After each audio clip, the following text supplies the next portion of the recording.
purpose and reason and cause are extremely important.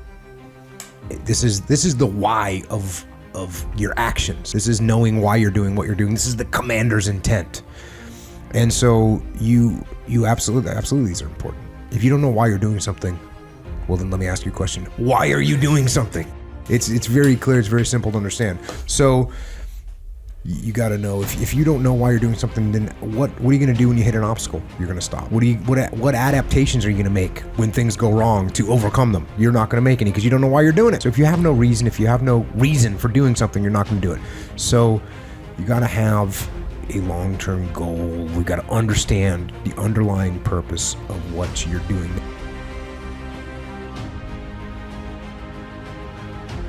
You know who you have control over? You. You don't have control over your 9-year-old kid. You might think you do, but you don't. You don't have control over your wife to just make her, get in the game.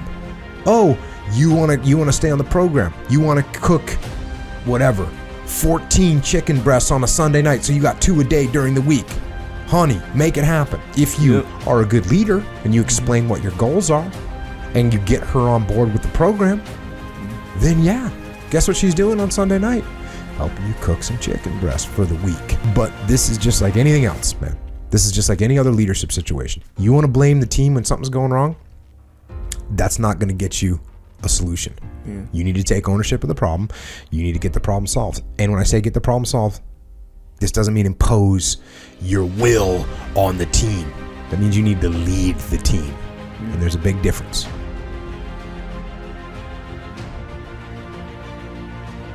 My biggest advice to give everybody in the world is, like I say, we live in an external world.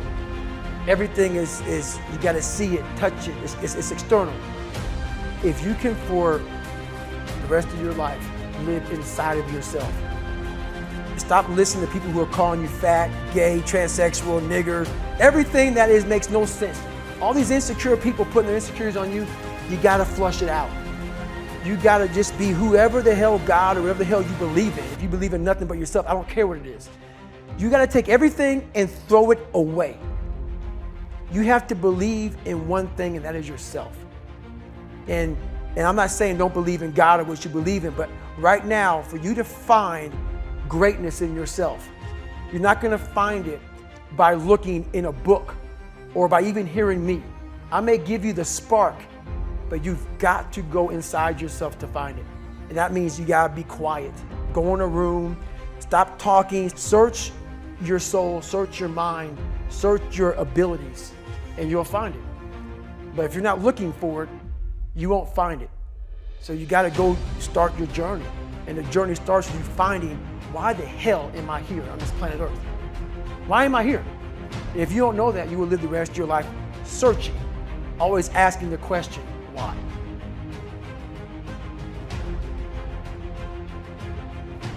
Most of this generation quits the second they get talked to. You did this wrong, or they get yelled at.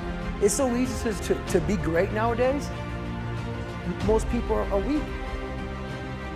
This is a softened generation. So if you have any mental toughness, any ability, if you have any fraction of self-discipline, the ability to not want to do it but still do it.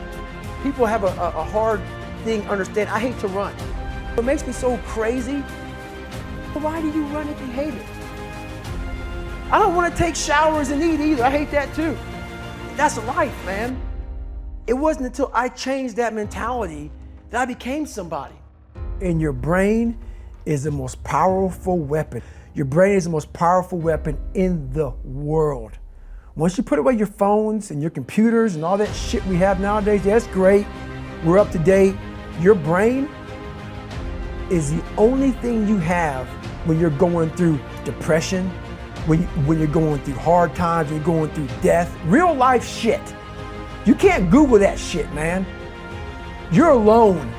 You're alone. You may have a shrink you're going to, you may have a best friend you're going to, but there's 24 hours in the day where you're alone in this brain. And your brain is talking to you in all kinds of ways. And it wants to control you and pull you in these different pockets. If you can't control your own brain and your brain controls you, you're fucked. You got to tell your brain where you want to go and how you want to go and how you want to get there. You got to control it. If not, it's over. What existed for me was, okay, man, how am I going to fucking make this work? And all I knew back then was hard work. The only way anything gets accomplished. That's all I heard back in those days. You got to work hard. You got to work hard.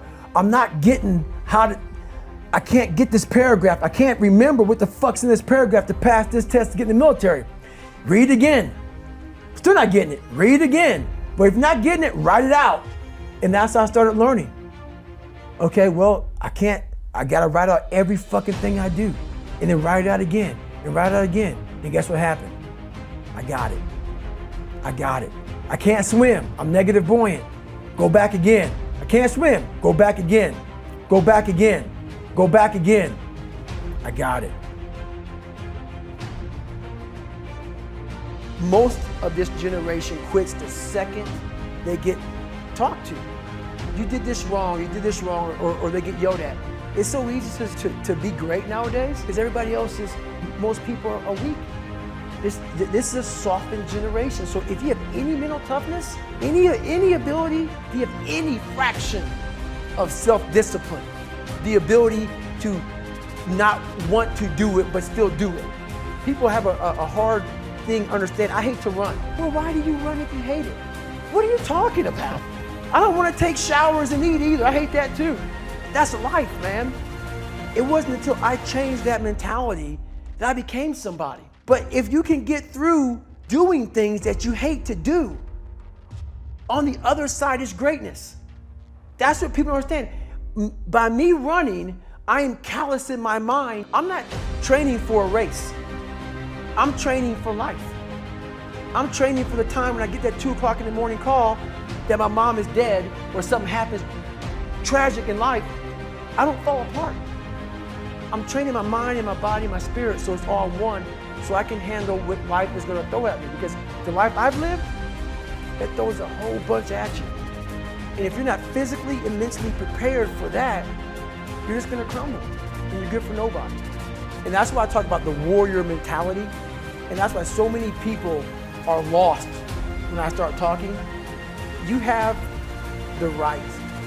You're lucky that you don't have to think like warriors think. You're very privileged. I chose this world to be a warrior. And I would choose it again if I came back to this world. But the mentality of a warrior is very different than normal mentality. So to be a warrior, why people don't understand me, I'm glad you don't understand me. Merry Christmas, good on you. Because being a warrior takes a whole different mindset. Your mentality changes. I may not live. You gotta accept that.